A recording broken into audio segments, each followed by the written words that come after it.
Sukhihotu and welcome to the Buddhist Mahavihara's Facebook page. We are here going live this evening from our Dhammadana series. This is our regular series that we conduct every Friday and every Sunday here at the Buddhist Mahavihara's Facebook page. And this month of July, we had actually dedicated it to talking about the Buddhist attitude or the Buddhist perspective to working life, to career advancement, to wealth generation, to productivity, um, causes of decline, causes of reasons why you can be successful in life. And these are all based on Buddhist principles. And we've got a whole array of speakers who will be speaking on these topics for the month of July. And this evening we have a very special guest, and this guest is appearing on the Dhammadana series for the first time. This Bhante is from Sri Lanka. Coincidentally, I happened to hear Bhante's Dhamma sermon a couple of weeks ago when Bhante spoke at the Sakyamuni Vihara Facebook page from Malacca. And he gave a very interesting talk there for the Malacca audience. And I happened to be listening to his Dhamma talk, and I was very impressed by this Bhante, the way he spoke and the things he spoke about. And one of the things he spoke about was this principles of non-decline, which he had mentioned in brief. And I was very intrigued by the subject, and I thought I have to invite this Bhante to expand on that subject. And we are very gracious and very lucky to have with us Bhante G. Dhammananda to speak on that subject this evening. I would now like to invite Bhante Dhammananda to join us here in the studio. Good evening, Bhante. How are you? Oh, sorry. Let me switch on your microphone. Okay. Good evening, Bhante. Yeah. Good evening. Very nice. Okay. We are so blessed to have you with us this evening. As I mentioned to the audience earlier, I chanced upon you a couple of weeks ago when you spoke at the Sakyamuni Vihara's Facebook page on a very interesting subject. And there you had actually spoken about these principles of non-decline. I think it's in Pali, it's called Saptha Aparihaaneeya Dhamma. I think that's what it's called. Yes. And so I would like you to expand on that subject, which I thought was very interesting and very appropriate for this month's theme, which is on Buddhist perspective to work ethics, career advancement, productivity, things like that. So I think this falls in very nicely to that subject. So without much ado, for those of you who are not familiar with Bhante, let me read Bhante's profile quickly so that we get a quick understanding of who this Bhante is. Bhante G. Galkande Dhammananda Thera is actually a Buddhist monk from Sri Lanka. Now, after completing his monastic training under the Venerable Professor Walpola Rahula, a very illustrious Buddhist missioner, he joined the University of Kelaniya and received his BA degree in history. After winning the Commonwealth Scholarship in 2003, he completed his postgraduate studies at the Jawaharlal Nehru University in New Delhi. Venerable Dhammananda heads the Walpola Rahula Institute, where educational and training programs are offered for religious leaders and lay persons with an aim to support social healing. He is currently the senior lecturer and the head of the Department of History, Faculty of Social Sciences, University of Kelaniya in Sri Lanka. So without much ado, I would now like to invite Bhante to start this evening's Dhamma sharing. Bhante, would you kindly start? Yeah, thank you. Thank you very much, Mr. Tilak. And I'm so happy to meet all of you and to have this discussion. And thank you, Mr. Tilak, for inviting. These days, I'm particularly happy because of this, with this technology and under this COVID situation, we learn how to do this, and I'm very happy. What the Buddha asked us to do is to, oh monks, go forward and meet maximum people, and no two monks should go in one path, because then you have to go separately, because then you can meet many people. And with this technology, now I am meeting many many people.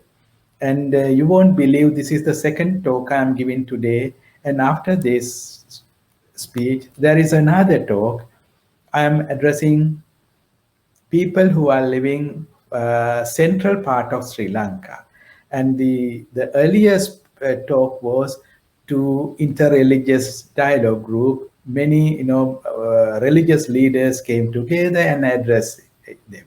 And it is so nice. I can just log out from one meeting and then log into another, sitting on the same place, same chair. I address people, So now I am speaking to you, all of you who are from Malaysia. I'm so happy. And I think this is what the Buddha expected from monks. And I'm happy. And that is why I always thank those who invite me to address, and they give me a chance to continue the to do the duty that is expected from a monk by the Buddha. So thanks all of you. And today's topic, I when I spoke to the Malacca Buddhist Center, Sakyamuni Vihara, I briefly mentioned, I explained the last days of the Buddha based on a particular sutra called Mahaparinibbana Sutta. There, about perhaps it described about 1 year journey of the Buddha when he was 80 years old, and that is very I think I suggest, I prescribe you all who educated people, please read this sutra. It is so nice and in a way narrative, the last days of the Buddha. And in that about 1 year journey, in one particular place, this in that journey, Buddha, people come to meet him and ask certain questions, and Buddha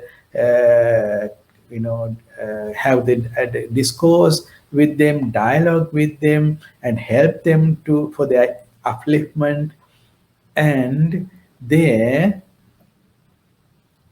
in that journey, Buddha talks about these 7 principles of non-decline. As Mr. Tilak mentioned, Saptha Aparihaaneeya Dharma, 7 non-decline, the principles of 7 non-decline. So I'm going to explain it today with you, and perhaps we will get some time to have some interaction at the end of the program. So first I will explain to you, first just mention what are those 7 factors, 7 principles, and then we will go into the discussion.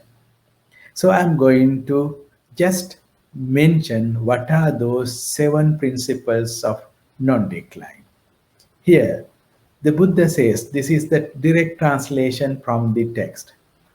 Lichavis, that he was addressing a particular community, the Lichavis, and he says, as long as the Vajjis assemble often and hold frequent assemblies, only growth is to be expected for them, not decline.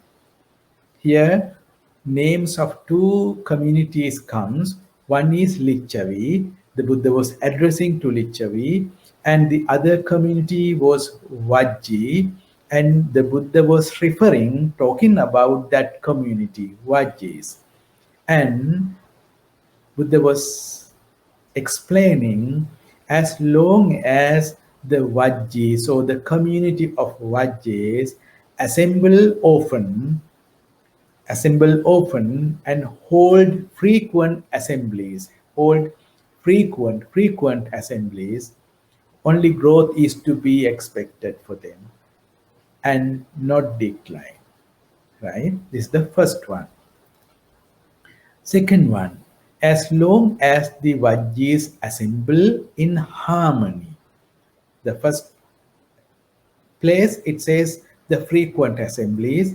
Here Buddha says the assemblies, yes, in harmony, adjourn in harmony, and conduct the affairs of the Vajjis in harmony.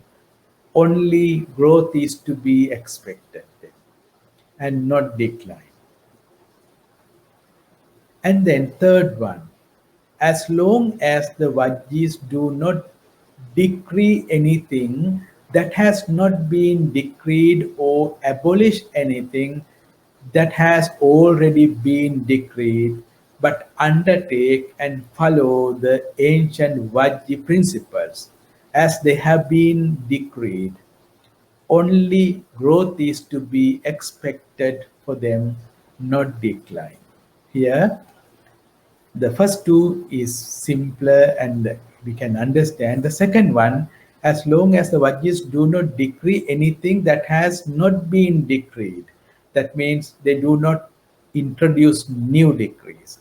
And Vajjis do not, and then, or abolish anything that has already been decreed. That means they do not abolish any old decrees. They don't do, as long as they decree, but undertake and follow the ancient Vajji principles, right? They continue, and as they have been decreed, then the growth is to be expected for them, not decline. Here, this phrase, the third one, we have to see the context, right? In the discussion part, we will apply this teaching to the context, the historical context that need more further elaboration, explanation. Fourth one, as long as the Vajjis honor, respect, esteem, and venerate the Vajji elders and think they should be heeded, only growth is to be expected for them, not decline. And fifth one, as long as the Vajjis do not abduct women and girls from their families and force them to live with them, only growth is to be expected for them, not decline. And sixth one, as long as the Vajjis honor, respect, esteem, and venerate their traditional shrines, traditional worshipping places, both those within the city where they live and those outside, and do not neglect the righteous oblations as given and done to them in the past. Only growth is to be expected for them, not decline. So now it is with the connection with their religious sacred spaces.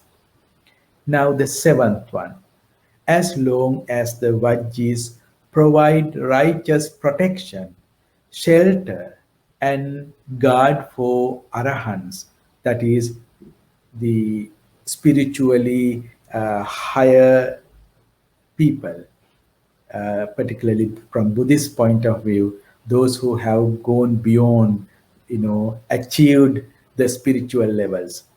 And then with the intention, how can those arahants who have not yet come here come to our realm? And how can those arahants who have already come dwell at ease here? Only growth is to be expected for them, not decline. Now, so these are the 7 factors that Buddha explained to Lichavis. So this is the topic. This is the, our focus is about these 7 factors and how we bring that knowledge into our lives, our day-to-day works, the works that we do in our companies, the work that we do in our business, and how we can apply, because this is very clearly a team building, a teamwork, how to work as a team, team spirit. So it is very important to discuss. So, before going into the deeper discussion, I like to contextualize, place these seven factors in the Buddha's main teaching. It is not that just say something. As an example, if a group of people, if we name them a group of robbers, they also can follow certain rules that is mentioned here. The group of robbers frequently meet and frequently discuss, and they discuss, plan things, uh, with harmony within the group, and they don't change the earlier rules and what they have agreed upon, and they don't introduce new rules, and they can be very successful robbers, right? So this is nothing. It is so that is why these seven teaching has to be contextualized within the teaching of the Buddha. So I'm going into the second part of this discussion, right? Here, again, what I am going to discuss here, the second part comes in the Mahaparinibbana Sutta. When the Buddha, when he was 80 years old, he was, traveling, walking, and he reached to the city called Patna. It comes in Pali text, Pataliputra, and it is exactly the same city that we name today Patna. It is the capital of Bihar in India. So Buddha reached to that place, the Patna or Pataliputra. There, a group of lay people come to the Buddha and they meet the Buddha. And there is a very important point there. Buddha never, the Buddha, in the Buddha's message, there are three main teachings, that is ethical conduct and mental culture, that is meditation part, and then wisdom, that is prajna. So there are three groups of teachings, three main teachings that we can cluster into three: ethical conduct, the change of the your ethical behaviors, and then mental culture, to develop your mentality, concentration, and awareness, and all those, that is second one. Third one is the wisdom. So these are the three main teaching of the Buddha.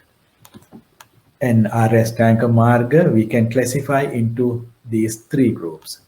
Here, when the Buddha met these lay people, he never talked about the mental culture or meditation part. He never talked about the wisdom part. He talked about the ethical conduct. So as lay people, those who are leading a lay life, the ethical conduct part is very important. So I am going to explain the ethical conduct the Buddha explained to place to place these seven principles of non-decline, because without taking that ethical conduct, it will not be possible for us to understand properly the seven principles of non-decline. So that is why I'm going to discuss with you this ethical conduct the Buddha explained. Here, I'm using the book written by my mentor, my teacher, Venerable Valpula Rahula, the book What the Buddha Taught. I'm sure you have seen this. This is written by my teacher. And I was living, this institute is where he lived, and I got the training under him, and I was there. I am the one who looked after him when he was 91 years, and when he was 91 years old, he passed away in 1997. And I was with him. I got the training with him, under him, and he is my mentor. So I'm going to quote from his well-known book on the ethical conduct that is explained by the Buddha. Here, now, in ethical conduct, that is Sila, based on love and compassion, are included three factors of the Noble Eightfold Path, namely right speech, right action, and right behavior, right livelihood. Okay, this is one. Here, right speech means, so now we are going to talk about the ethical conduct that is explained by the Buddha. Right speech, right action, and right livelihood. Right speech means abstain from telling lies. Okay, so the first one, right speech means abstain from telling lies, from backbiting and slander and talk that may bring about hatred, enmity, disunity, and disharmony among individuals or groups of people, right? And then from harsh, rude, impolite, malicious, and abusive language. So to be abstain. And then from idle, useless, and foolish babble and gossip. When one abstains from these forms of wrong and harmful speech, one naturally has to speak the truth, has to use words that are friendly and benevolent, pleasant and gentle, meaningful and useful. So this is the word, the how we the speech, right speech. One should not speak carelessly. Speech should be at the right time and place. If one cannot say something useful, one should keep noble silence.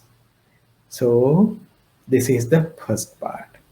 Now, right action aims at promoting moral, honorable, and peaceful conduct.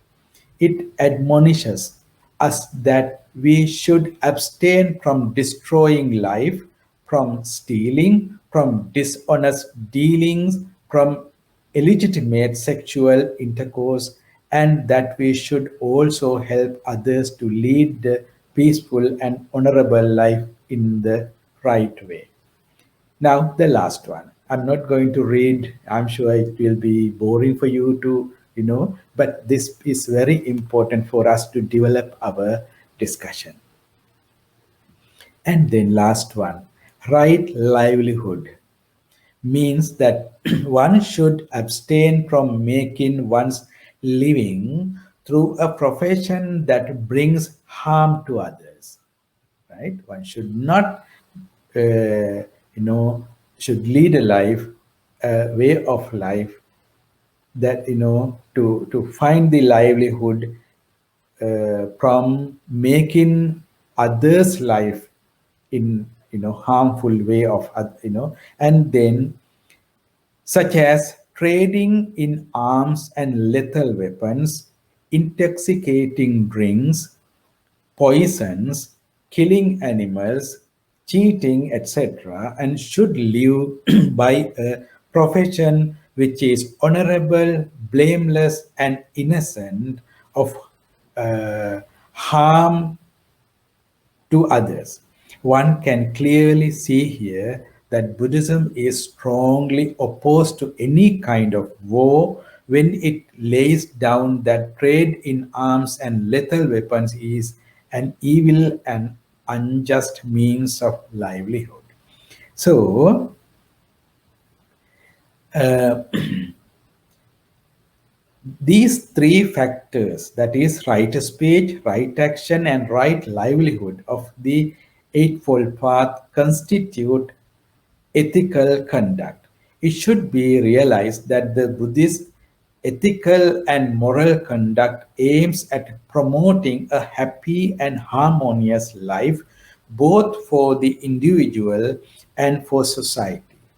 This moral conduct is considered as the indispensable foundation for all higher spiritual attainments.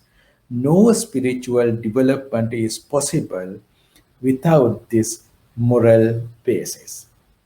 So, so this is the moral basis, and this is the sila or ethical conduct that the Buddha explained to those lay people who came to see the Buddha in his last journey.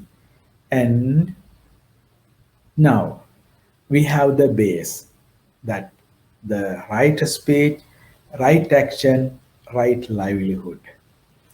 And based on that, we can go back to the seven principles that is explained by the Buddha as principles of non-decline. Right, this is the third part of the discussion. First, we just got some introduction to the seven principles, and then we went to get the foundation of the ethical conduct that is upheld by the Buddha, and that is the foundation for our discussion. And now we came back to place these seven factors, seven principles on that ethical conduct and to understand it. Right. So, here again, we have to have to be mindful. This is happening in 6th century BC in Ganga Yamuna Valley region. We have to try to bring back into our mind what kind of society that the Buddha was traveling, what kind of people he was meeting, what kind of livelihood that those people having that those days, and how different that lifestyle with us. And keeping that in our mind, let's go back to the 6th century situation and try to understand this teaching, and then we will bring it back to our society and try to apply. So, the first one, as long as the Vajjis assemble often and hold frequent assemblies, only growth is to be expected. For them, non-decline, not decline. So, if think that that is talking about a particular community, now compare it with you. If you are a group of professionals, group of business people, group of entrepreneurs, and whatever you do as a teachers, a group of teachers, or group of religious leaders, if you have meetings, if you hold meetings frequently, often, so what you get, what is the meaning of that? That means you are very updated. If you have, if you are a group of teachers, if you are working in a school, and if you have always, frequent meetings, the other teachers will tell, I was teaching this subject into this class And this was the response I got from, some children, some students, and that made me to think afresh, and that make me kind of, open me new dimension. I never thought of this particular thing in that way until that a student raised that question.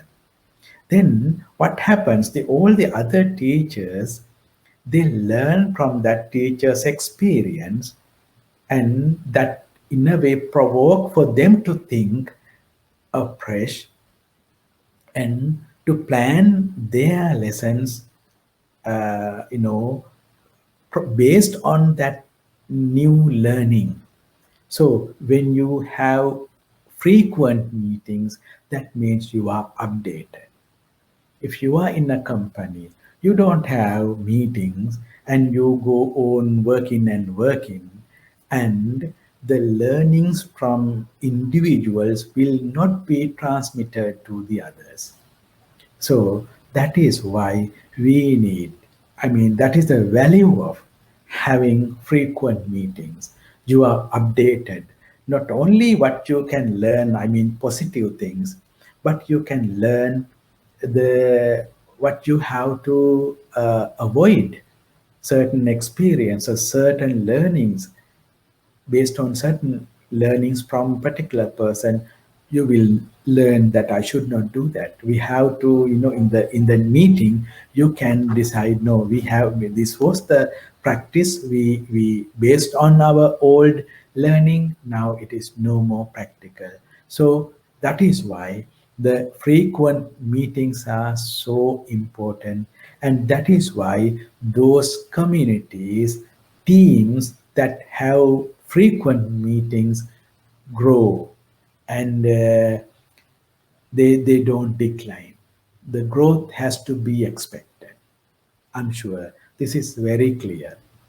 And as long as the Vajjis assemble in harmony, that also is very good, right? If the group of teachers, they come together and fight each other, and then, only frequent meetings will not help.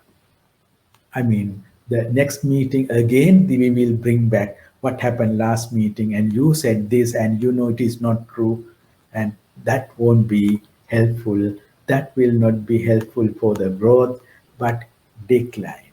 So only frequent meeting will not make any progress, but we have to keep the harmony, that understanding. So the harmony is very much important for the progress, right? The second one. And I'm sure you can understand, you can apply these teachings wherever you work.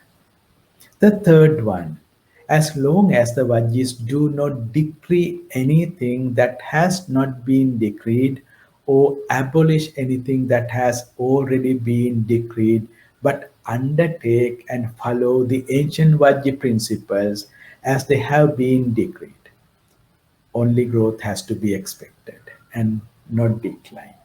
Here, I mentioned that in the introduction part, we need more contextualizing this particular principle.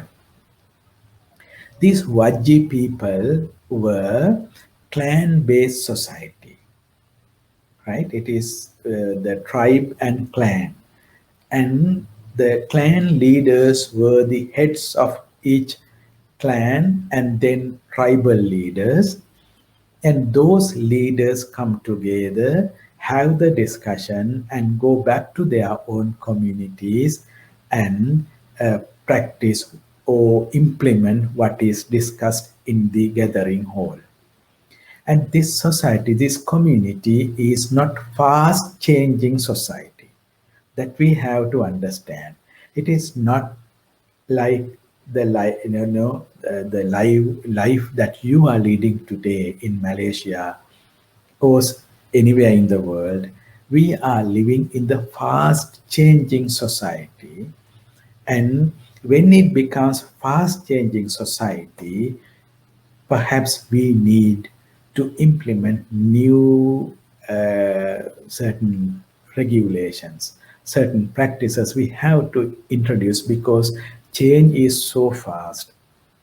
But I'm sure the basic principles we don't have to change. Most of the time, we don't have to change.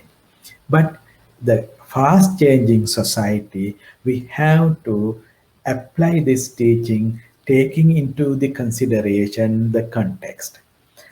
That society, the Vajji society in 6th century BC, was very, it is very simple society, not fast changing society. Land ownership was, the clan owned the land, not individual, and clan heads look after the whole clan. So in that society, there is no need. I mean, introducing new practices will be harmful to that clan connections and the relationships.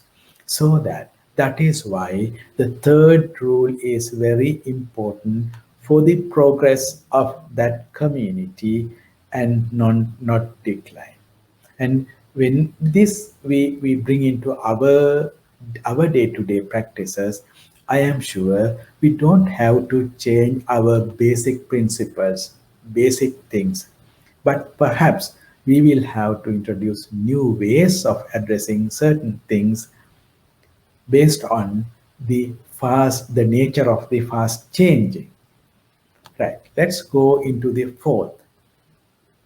As long as the Vajjis honor, respect, esteem, and venerate the Vajji elders and think they should be heeded, only growth has to be expected. Here, again, the clan based society, the elders were the leaders, the first one. Second, they were the most experienced people. And experience is very much needed at that time because nowadays we can Google and learn something. We can read books and learn something. We can meet school teachers or consultants and get our learnings. There are experts who can guide us, advise us. And those experts are not always the elder people. Sometimes very young person can be an consultant to your company, your business, your profession because they are specialized particular subject. But in that society, it is not the case. Always elders were the experienced people. They knew much more than the younger people. So that for the progress, that learning, that knowledge is very much needed. And not only that, to looking after, respecting elders, that support to continuity of the team, that the connection. So that the fourth one is very much important at that time, and we can take. I mean, we should not think that younger people cannot advise us. Guide. Now, as long as Vajjis do not abduct women and girls from their families and force them to live with them, only growth is to be expected. This also is contextual. You know, in ancient societies, when this is not always the same, but this has been the practice in certain communities. To find a wife, what they did was they raid the other tribe. Most probably, they kill the men and abduct women. Once I was in India, when I was doing my postgraduate studies in New Delhi. With me, there was a student from Nagaland, that is northeastern India, hilly area, and my friend, my roommate, we were sharing the room, and he was from a particular clan called Tangal, Naga tribe, Tangal clan. And he told me his grandfather has found his wife. That means grandmother of my friend is an abducted woman. And he said that was the practice at that time. When you are grown up, it is up to you, if you are a man, to bring a wife. And so here, that is a particular, kind of uncivilized way of kind of practices. Even he said it is not, he was talking about his grandfather. And you can think of how it had been in 6th century BC among particular communities. And Vajjis, that is why Buddha highlight this. As long as you respect women and you do not abduct them, and then that means you are respecting women, and the marriage happens with mutual understanding, mutual agreement, not by force. As long as you do that, your group, your team will be progress. I'm sure this, we cannot bring the same manner into our lives, but respecting women is very much crucial in the progress of our lives. And then the sixth one, as long as the Vajjis honor, respect, esteem, and venerate their traditional shrines, worshipping sacred spaces. This is very important. The team building, when we build the team, something like, imagine in one particular institution, there are about 1,000 people, 2,000 workers, or 2,000 students. Do you think that you can remember names of all the 2,000 workers, all the 2,000 students? You cannot do that. And you can remember 10 names and call by name, and then those 10 people will feel very comfortable, but you cannot do that to 2,000 people. And then how we are going to bring everyone into in a kind of group feeling, that team feeling.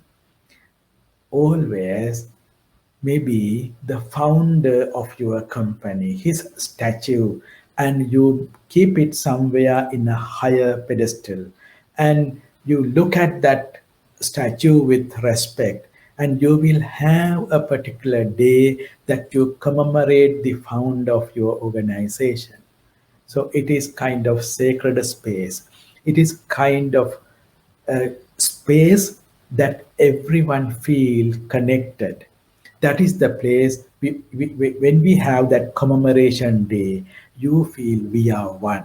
2,000 people feel that we are one. And on that day, we will wear the same attire, something like that. And then we feel more and more we are a group. So this point is very important when we to develop the team spirit, and that is where when you have that 2,000 people, 10,000 people, that doesn't matter.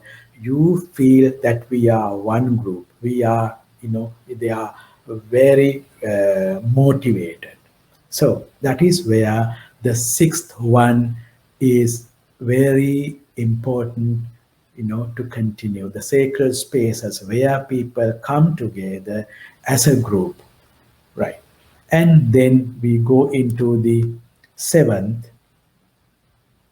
As long as Vajjis provide righteous protection, shelter, and guard for arahants, spiritual leaders, religious leaders, as long as you provide righteous protection, shelter, and what they need, and then you think this way, how can those arahants who have not yet come to Kuala Lumpur, right, come here, okay, into our realm? And how can those arahants who have already come well here, at ease here. Okay, as long as you welcome them, give the rightest protection, as long as you think that we have to do that, that will help you for your growth and progress.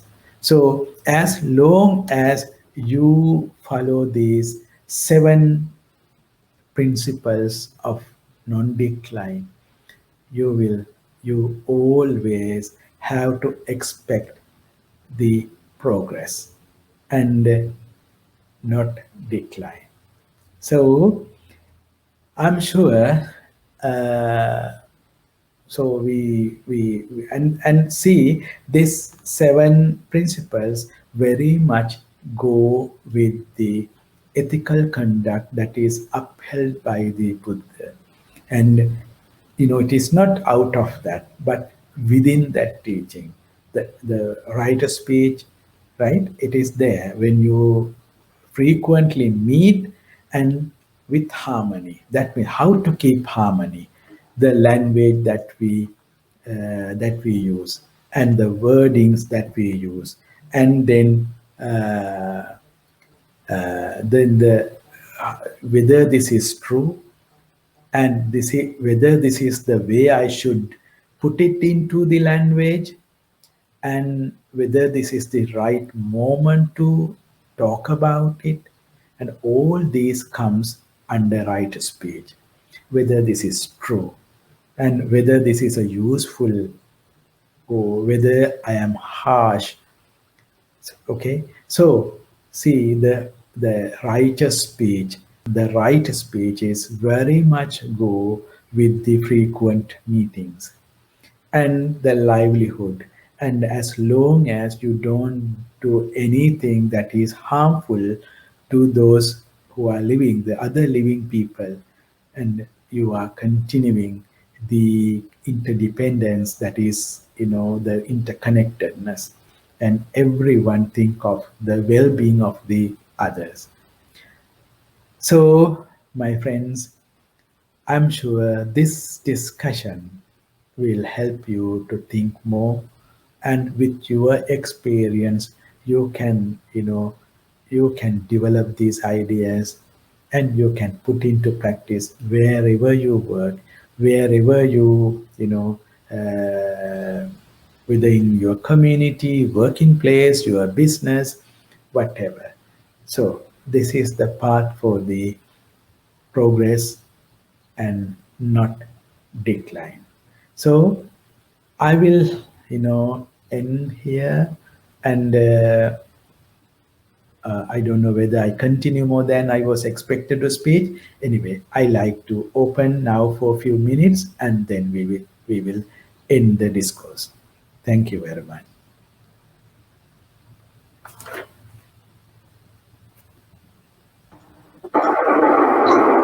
Thank you, Bhante. I think there's some feedback. Let me just switch off your mic for a short while. I think that was a very excellent sharing. I think we have already been blessed to listen to what you had to say. And I had picked up some really good tips on how to manage societies, at least not just companies. Many of us run Buddhist societies in our temples and centers.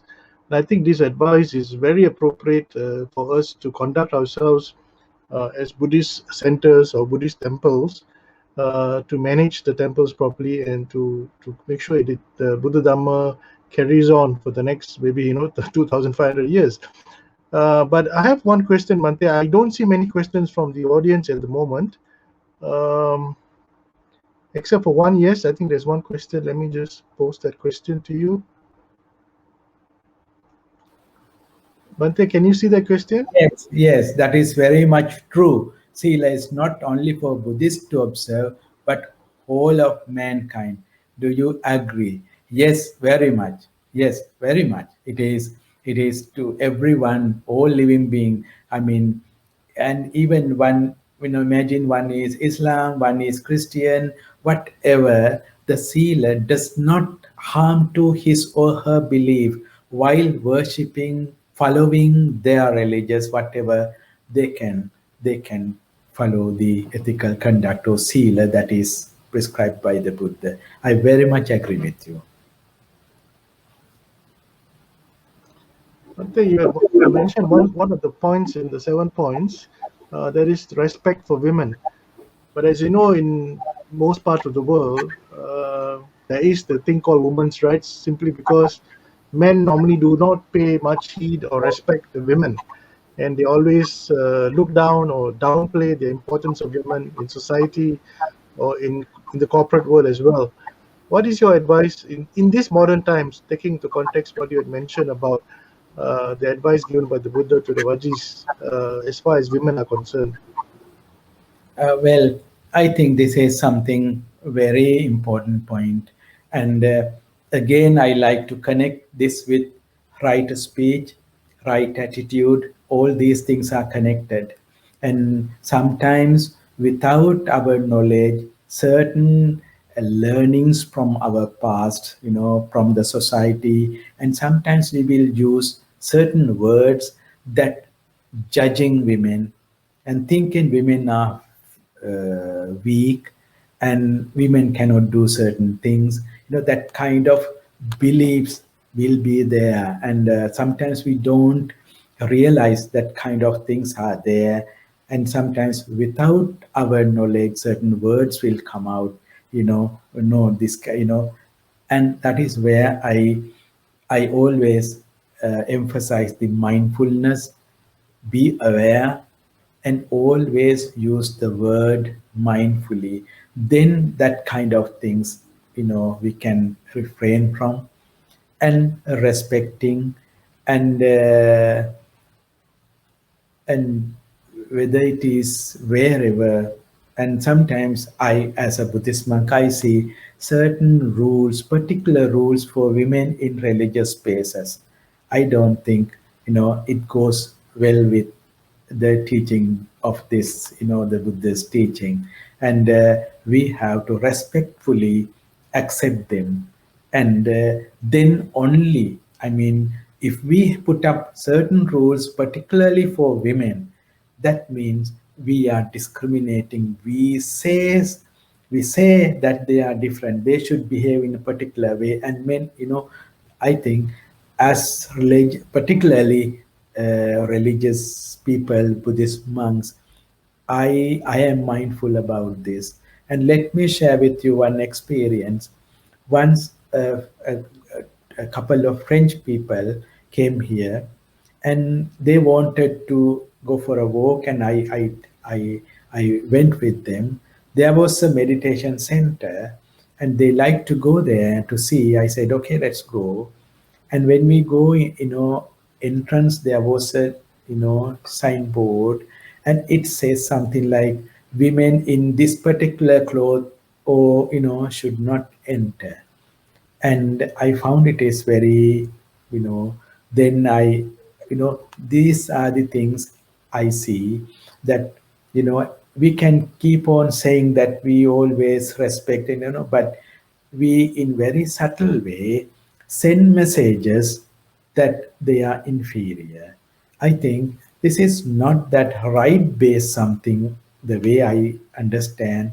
It is again metta, karuna, mudita, and based on that, we should respect each other, and the mutual respect. That is how I see it.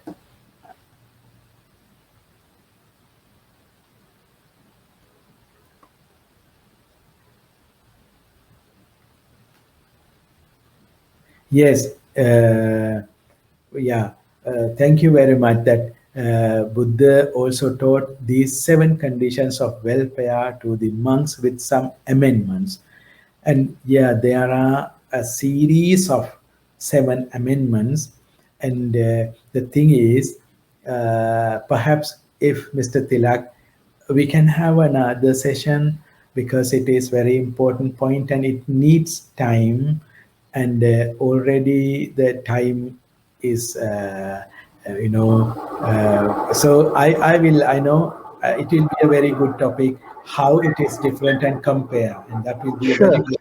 Yeah, yeah. Yeah, Bante, I know you have to go down very soon. So I think we have to end this evening's Dhamma sharing now, shortly. Bhante, do you have time to do the Anumodana? Yes, very shortly. Yeah. And yeah, yeah. And I want to share with you within another 15 minutes, I will start another talk for 1 hour. And I'm so energetic because I'm happy. And thank you very much for been part of this 1 hour journey, and it is I'm sure kind of thought provoking something for every one of us, and for me particularly. When I prepare for this, I started thinking in a different, new ways. And thank you very much being part of this. And let me, as a Buddhist monk, I let's together think of those elders who help us to grow, and those relatives who are no more with us, no more we can help them. May all those elders who relatives who have departed may they be happy, may they be well. And with that thoughts, let's recite Idam me ñātīnaṁ hotu sukhitā hontu ñātayo. Idam me ñātīnaṁ hotu sukhitā hontu ñātayo. Idam me ñātīnaṁ hotu sukhitā hontu ñātayo. With the loving kindness to all living beings, those human and other beings, may they be well, may they be happy, may they be have a peaceful time. Dukkhappatā ca nidukkha, bhayappatā ca nibbhaya, sokappatā ca nisoka, hontu sabbe pipanino. May all the blessings be with all of you for your happiness, success, and good health, particularly progress in your path. Thank you very much. Thank you, Bhante. Thank you for an excellent sharing. I think we have to end this evening's Dhamma sharing because Bhante has to leave shortly. So on behalf of the Committee of Management and the Buddhist monks of Buddhist Mahavihara, let me take this opportunity to thank Bhante once again for being with us this evening. And especially I have to thank specially Bhante Chandananda from the Sakyamuni Vihara in Malacca for introducing me and so graciously connecting me to you, Bhante. I think that was really very nice of Bhante Chandananda to connect us. And now that we have the opportunity, we will now have another talk. I think Brother T.C. Lim was the one who asked that question about the 7 principles that are going to be applied to monks and the amendments. So I will speak to Bhante and we'll come back to you with a new title. And hopefully Bhante has some time to spare with us to do that talk as well. To our sponsors this evening, thank you so much for sponsoring this evening's Dhamma sharing. And to all our listeners and viewers on the Buddhist Mahavihara's Facebook page and our Dhammadana series, thank you. For those of you who have time to also visit our YouTube channel at BMV Dhammadana series to view. There are about almost, I think, 195 Dhamma talks that we have loaded onto the YouTube channel. And so when you have time to go and browse through and listen to some of the Dhamma talks by various speakers throughout the world. So with that, we've come to the end of this evening's Dhamma sharing. Thank you one and all, and have a pleasant evening. Sukhi Hotu. Okay.